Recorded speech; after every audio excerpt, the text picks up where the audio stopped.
Now, quite often, we need to do conversions. We need to convert from one type of signal to another type of signal.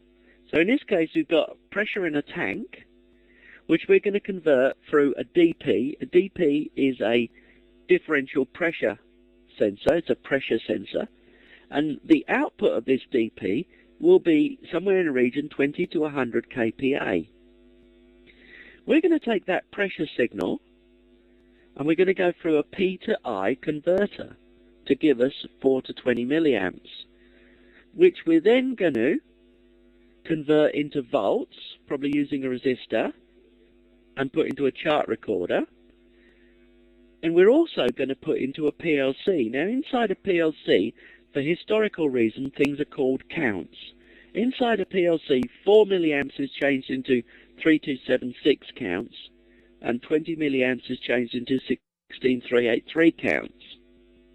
I know they're silly numbers, but that's just the way it comes. The reason for that is because we're using a 14-bit analog to digital converter. Now, here's my problem. I get called in, and the operator says, can you check all of these signals? Because I don't think it's reading correctly. So I need to go up to each point in this system, point A, point B, point C, point D, and point E, and see if the signal looks correct. And if the signal doesn't look correct, it tells me I've got a breakdown somewhere. So there's two ways of doing this. The graphical way and the calculation way, or the easy way and the dumb way. The first way, the easy way, is the graphical way. To do this the graphical way, what you do is you plot a graph. Input and output. And you say, okay, when the tank is empty, the input to the, I'm talking about the DP here, I'm going the input to the DP versus the output from the DP. When the tank is empty, the DP, so here it's empty, the DP should output 20 kPa. It gives out a pressure signal. When the DP is full, which would be 10 meters, it's a 10-meter tank, or 10,000 millimeters. So when the tank is full, the DP should output 76 kPa, oh sorry, 100 kPa. So at full, which is this point here, it outputs 100. In our case, the tank is 7 meters full, which is the blue line. So the tank is 7 meters full. And at 7 meters full, it should output 76 kPa.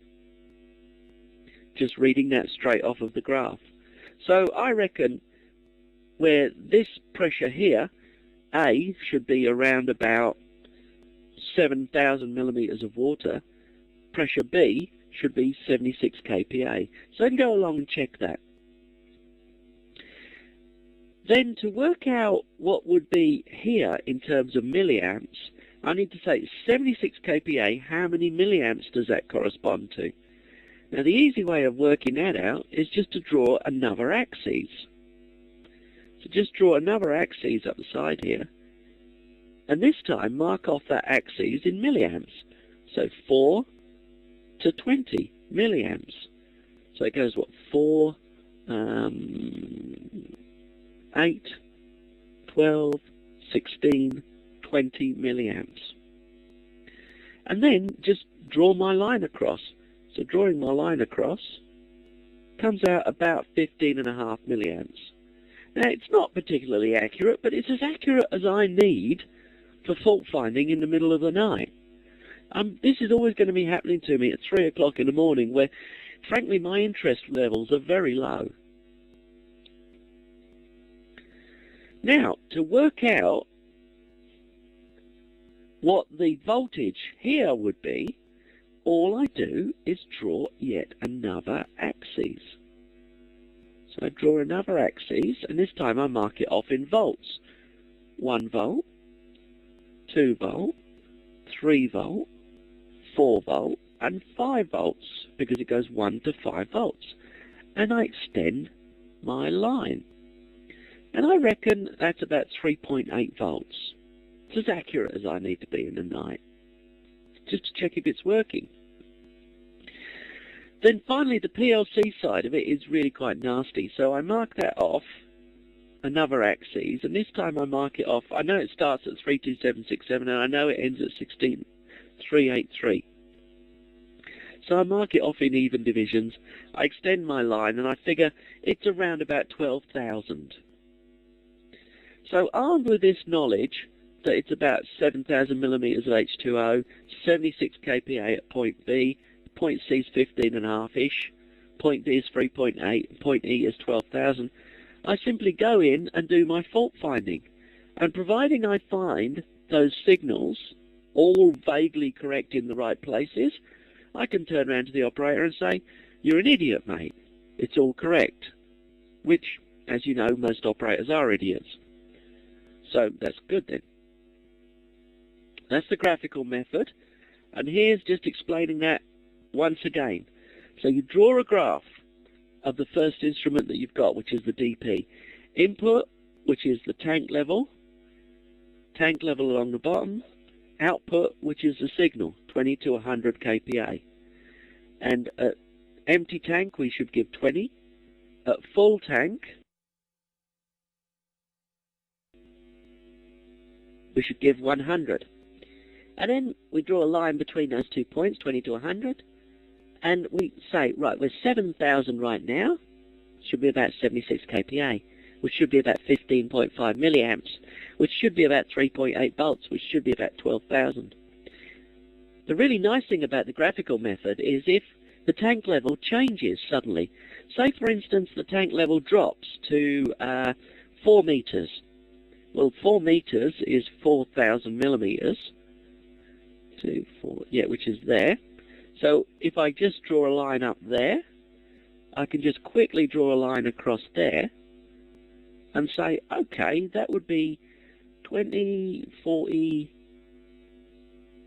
50 kPa-ish. That would be 4, 8, 12, that would be about 10 milliamp-ish. That would be 1, 2, 3 volt-ish.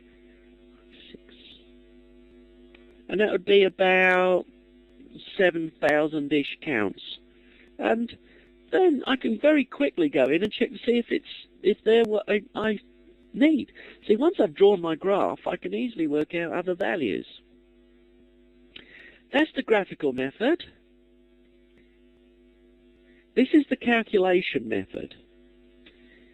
What we have is we have a general equation which tells us output, in any case, equals output max minus output min times input minus input min divided by the range, which is input max minus input min, and then to all of that we add the output min. And all we need to do in each case is substitute these values. In the first case, the tank minimum tank level is 0, maximum tank level is 10,000 millimeters.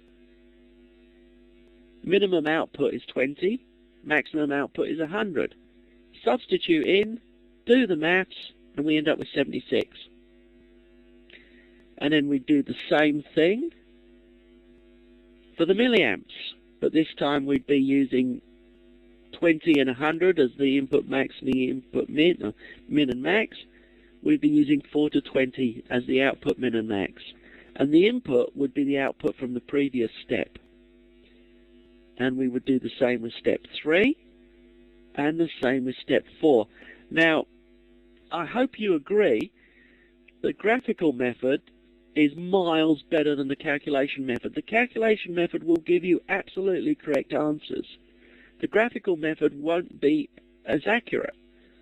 But for fault finding, and this course is based on fault finding, then the graphical method is quicker.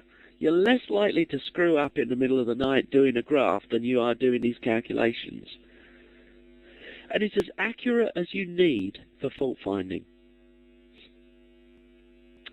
Okay. Here we have a question then. Typically, I have 24 volts available to push my milliamps around. So typically, I have 24 volts available. Oops. So typically, I have 24 volts available. Oh, I didn't want to do that.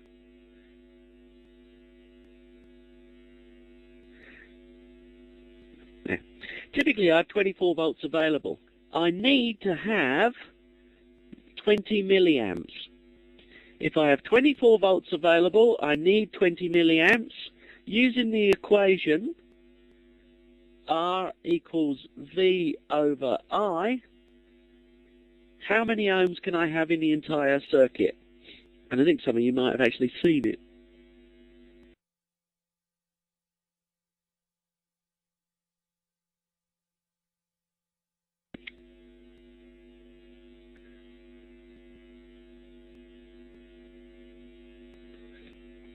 Yeah, you got it.